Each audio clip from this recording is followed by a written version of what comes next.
Bonjour à tous, j'espère que vous allez bien. Frontières, Air Algérie, les 5 nouvelles infos à retenir aujourd'hui 13 juin 2021. Visa Schengen pour l'Allemagne, reprise des demandes en Algérie. L'ambassade d'Allemagne en Algérie reprendra prochainement de façon partielle la réception des demandes de visa Schengen à entrées multiples, a annoncé la représentation diplomatique allemande, ce dimanche 13 juin, dans un communiqué diffusé sur son site internet.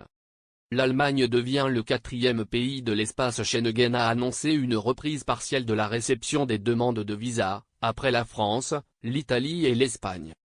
La réception des demandes de visa Schengen-C pour l'Allemagne sera effective à partir du 22 juin prochain. Elle ne concernera que les demandeurs remplissant certaines conditions spécifiques. Titre de séjour, la France serre la vis. Expulsion, l'Algérie pointée du doigt. L'autre objectif annoncé par le président Emmanuel Macron est d'atteindre 100% des décisions d'expulsion. Selon le journal Le Monde, ce dossier préoccupe le gouvernement. L'Algérie est particulièrement citée comme un pays qui ne joue pas le jeu. Alger ne facilite ni la délivrance des laissez-passer consulaires, ni l'organisation des retours. Avec Air Algérie, les policiers sont même contraints de séjourner sur place, écrit Le Monde dans son édition du vendredi 11 juin, citant des sources proches du dossier.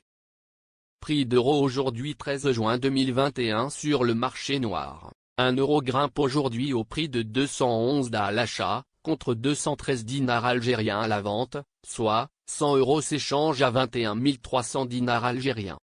Air France, Transavia, paiement des billets et du pack confinement. Pour sa part, la compagnie aérienne Air France a annoncé le lancement de ses vols commerciaux avec l'Algérie. 2 vols sont prévus cette semaine, les 16 et 17 juin. Nous vous confirmons qu'Air France a été autorisé à opérer, la semaine prochaine uniquement, 2 vols commerciaux entre la France et l'Algérie dans le cadre d'un accord entre les deux pays. Ces vols seront en vente sur airfrance.fr et airfrance.dz prochainement, a écrit Air France dans un courriel adressé à visaalgérie.com. Ce dimanche à 14 h, les vols n'étaient toujours pas mis en vente sur le site de la compagnie aérienne française.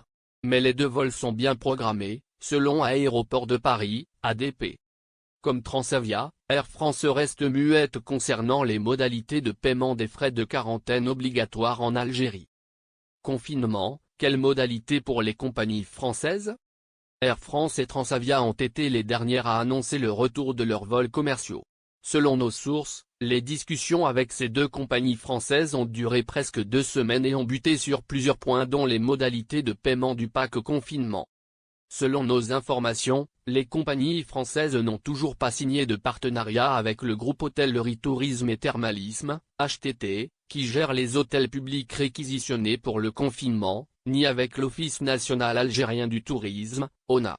Si un accord n'intervient pas d'ici mercredi, les passagers devront payer au niveau des hôtels où ils seront confinés, confie à visaalgérie.com une source proche du dossier.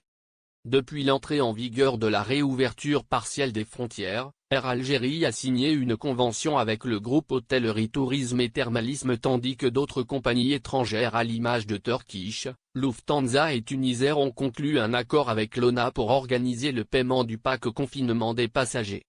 Un autre problème pourrait se poser rapidement, les capacités d'accueil des hôtels réquisitionnés seront-elles suffisantes?